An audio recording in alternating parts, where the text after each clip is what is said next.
অনুপ্রবেশকারীদের কোনোভাবেই ছাড় দেওয়া হবে না, তা একেবারে সাফ বার্তা দিয়েছেন প্রধানমন্ত্রী নরেন্দ্র মোদী। দুর্নীতি সহ একাধিক ইস্যু নিয়ে তিনি কথা বলেছেন, একেবারে সরাসরি আক্রমণ করেছেন তৃণমূল সরকারকে। তবে এসআইআর যদি হয় তাহলে ঠিক কোন পথে হবে, কিভাবে হবে, বা প্ল্যানটা কি রয়েছে বিজেপির, আমরা আলোচনা করছি। আমাদের আজ তাকের এডিটর অনুপম মিশ্র রয়েছেন আমাদের সঙ্গে, আমরা কথা বলছি। তবে চলুন তার আগে আমরা একটু দুর্নীতি বিষয় নিয়ে কি বলেছেন প্রধানমন্ত্রী সেটা শুনবো।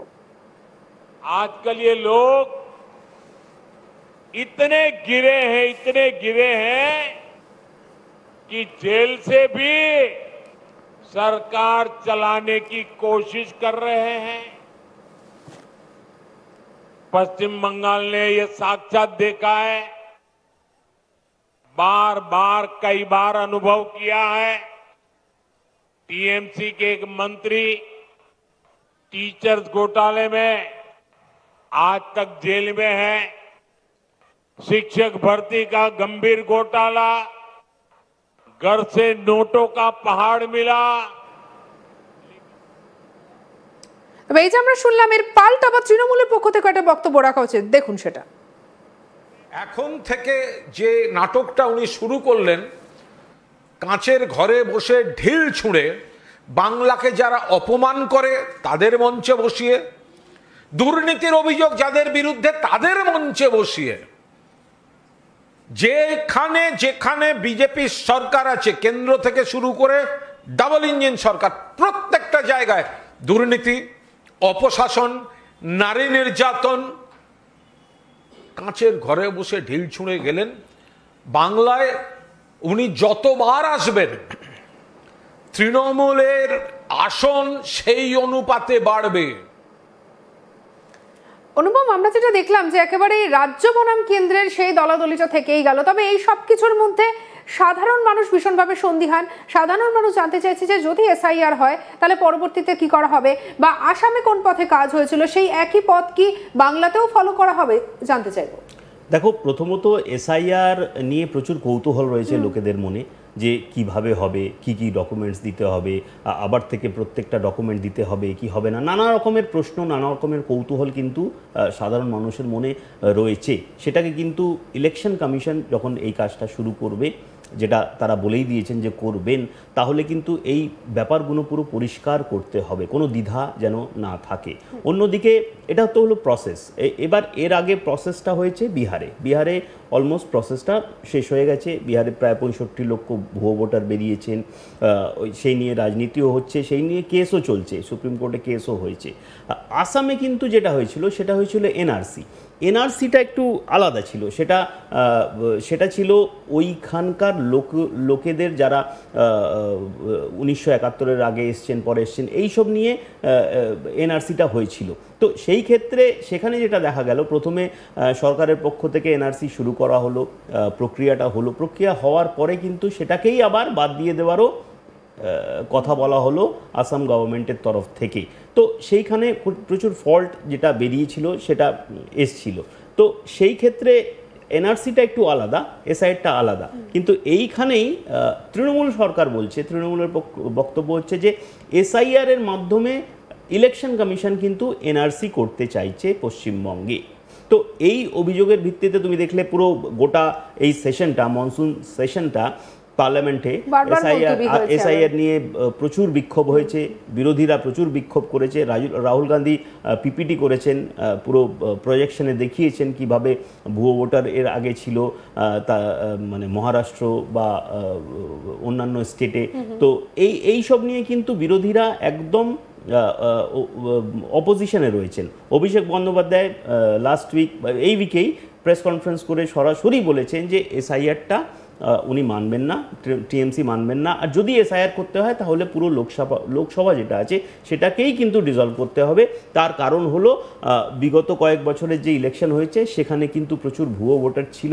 সেই ভুয়ো ভোটারের যদি ভিত্তিতে যদি ইলেকশন হয়ে থাকে তাহলে সমস্ত ইলেকশনগুলোকেই, লোকসভাকেই বাতিল করতে হবে। এই একটি কথা তৃণমূলের তরফ থেকে, অভিষেক বন্দ্যোপাধ্যায় বিশেষ করে তার তরফ থেকে বলা হচ্ছে। তো সেই ক্ষেত্রে একটা ব্যাপার তো পরিষ্কার, এসআইআর এর যে প্রসেসটা পশ্চিমবঙ্গে যখন শুরু হবে তুমুল বিরোধিতা হবে। পলিটিক্যাল একটা ঝড় উঠবে, সেটা অলমোস্ট উঠে রয়েছে, কিন্তু সেটা আরও তীব্রতর হবে। এটাও হতে পারে যে মমতা বন্দ্যোপাধ্যায় বা অভিষেক বন্দ্যোপাধ্যায় রাস্তায় নামেন, ইসির ঘেরাও করা হবে এরকমও বলা হচ্ছে। তো সেই ক্ষেত্রে একটা পলিটিক্যাল কন্টেনশন তো খুব প্রচণ্ডভাবে চলছে, সেটা আরও বড় হবে যত। কিন্তু এই সবগুলো করেও আটকানো কি আদৌ সম্ভব হবে? দেখো, বিহারে হয়ে গেছে, বিহারে তো হলো, বিহারেও অপোজিশনরা চেয়েছিলেন যে এটা হোক না, তো মামলাটা কোর্টে আছে, দেখতে হবে কি হয়। পশ্চিমবঙ্গের ব্যাপারটা একটু আলাদা। এখানে কিন্তু মমতা বন্দ্যোপাধ্যায়ের যে সংগঠনটা, তৃণমূল কংগ্রেসের যে সংগঠনটা, সেটা কিন্তু খুব একটা পাওয়ারফুল সংগঠন। বিহারে কিন্তু অপোজিশনে রয়েছে, মানে কংগ্রেস বা আরজেডি এরা অপোজিশনে রয়েছে, বিজেপি কিন্তু রুলিং পার্টি সেখানে উইথ জেডিইউ। তো সেই ক্ষেত্রে সেখানে যে বিউরোক্র্যাটিক মেশিনারি, যে অফিসাররা অনেক বেশি সহজ ছিল, তাহলে সেক্ষেত্রে অফিসাররা কাজ করেছেন। এখানে কিন্তু শুরু হবার আগেই গন্ডগোল বেঁধে গেছে। তুমি জানো যে ইলেকশন কমিশনের তরফ থেকে 4 জন ইলেকশন অফিসার, এছাড়া টোটাল 5 জনকে সাসপেন্ড করার নির্দেশ দেওয়া হয়েছিল, তাদের বিরুদ্ধে এফআইআর করারও নির্দেশ দেওয়া হয়েছিল, কিন্তু সেই নিয়েও চিঠি বা মেল চলাচলি শুরু হয়ে গেল পশ্চিমবঙ্গ সরকার আর ইলেকশন কমিশনের তরফ থেকে মনোজ পন্থকে ডাকা হলো, চিফ সেক্রেটারিকে দিল্লিতে ডাকা হলো, তারপরে কিন্তু আলটিমেটলি সাসপেন্ড করা হলো। কিন্তু স্টার্টিং ফেজেই কিন্তু একটি গন্ডগোল বেঁধে গেছে। আর এইখানে যে রুলিং পার্টি, সেটা হচ্ছে টিএমসি, যারা বিরোধিতায় রয়েছে। বিহারে কিন্তু রুলিং পার্টি বিরোধিতায় ছিল না, তারা পক্ষে ছিল। তো সেই ক্ষেত্রে বিহারে সহজ হয়েছে কাজটা, এখানে কিন্তু অতটা সহজ হবে না করাটা। কিন্তু এক্ষেত্রে একটা কথা বলো, যে যদি এটা হয় তাহলে কতটা চাপ বাড়তে চলেছে তৃণমূল সরকারের ওপরে, বা সেটার প্রভাব কি ভোট বাক্সে কি কোথাও গিয়ে পড়তে পারে? সেটা এখনো পর্যন্ত সেটা কোন লেভেলে হচ্ছে, এসআইআর প্রসেসটা কোন কোন জায়গায় হচ্ছে, কোন কোন কনস্টিটিউয়েন্সি বেশি এফেক্টেড হচ্ছে, এই সব না জানলে ওটা আরো ভালোভাবে বলা সম্ভব নয়। দেখো, মূলত আমরা জানি যেগুলো বর্ডার এরিয়াগুলোকে টার্গেট করা হয়, মালদা বলো, মুর্শিদাবাদ বলো বা কোচবিহার, এরকম নদিয়া, এই সমস্ত জায়গাগুলোকে মূল টার্গেট করা হয়। আর যদি জনসংখ্যার বা যদি ধর্ম নিরিখেও যদি দেখা হয়, তাহলে মালদা, মুর্শিদাবাদ এই জায়গাগুলোতে মুসলিম ধর্মাবলম্বী মানুষের সংখ্যাটা অনেকটা বেশি। তাহলে সেক্ষেত্রে এসআইআর হলে পরে কি এইসব এলাকায় কি চাপটা বাড়তে চলেছে? এবং বিশেষ করে যেহেতু এইসব এলাকার একটা বড় ফ্যাক্টর হচ্ছে অনুপ্রবেশকারী, সেটাই আমি বলছি যে কত সংখ্যায় এই ভুয়ো ভোটার বেরোয় তার উপরে কিন্তু অনেকটাই ডিপেন্ড করছে। এই দিকে যদি আমরা দেখি, একটা হাইপোথেটিক্যাল, যদি হয়তো 1 কোটি বা 70 লাখ এরকম যদি ভুয়ো ভোটার বেরোয়, তাহলে কিন্তু তো চাপ বাড়বেই, টিএমসির উপরে চাপ বাড়বে। আর সেটাও যদি বিশেষ করে এই যে বর্ডারিং এলাকাগুলো রয়েছে, মালদা, মুর্শিদাবাদ, উত্তর 24 পরগনা, দিনাজপুর, এইসব এলাকায় যদি এরকম ভুয়ো ভোটারের সংখ্যা আরও বেশি করে বেরোয় আর তার অনুপাতটা অনেক বেশি হয়ে যায়, তাহলে কিন্তু টিএমসির উপরে চাপ বাড়বে। এটা তো পরিষ্কার কথা।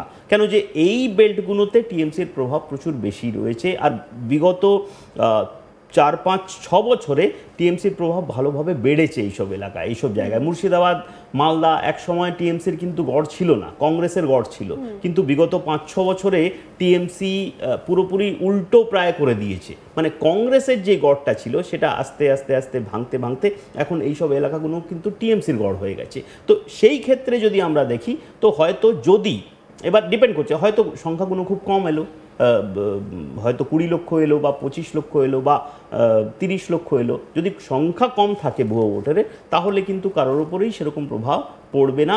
হালকা পড়বে, কিন্তু সেটা কতটা মানে কোনো পার্টির জন্য ভালো হবে বা খারাপ হবে, সেটা ওই সংখ্যাটা ঠিকঠাক যদি আসে, কোন কনস্টিটিউয়েন্সিতে কোন জায়গা থেকে বেশি ভুয়ো ভোটাররা বেরিয়েছেন, সেই ক্ষেত্রে পুরোপুরিভাবে পুরো ডেটাটা জানলে আরও বেশি ভালোভাবে বলা যেতে পারে যে এই জায়গাগুলোতে বা এই কনস্টিটিউয়েন্সিগুলোতে এফেক্ট পড়তে পারে বা এই দলের বিরুদ্ধে বা এই দলের পক্ষে ভোটটা যেতে পারে।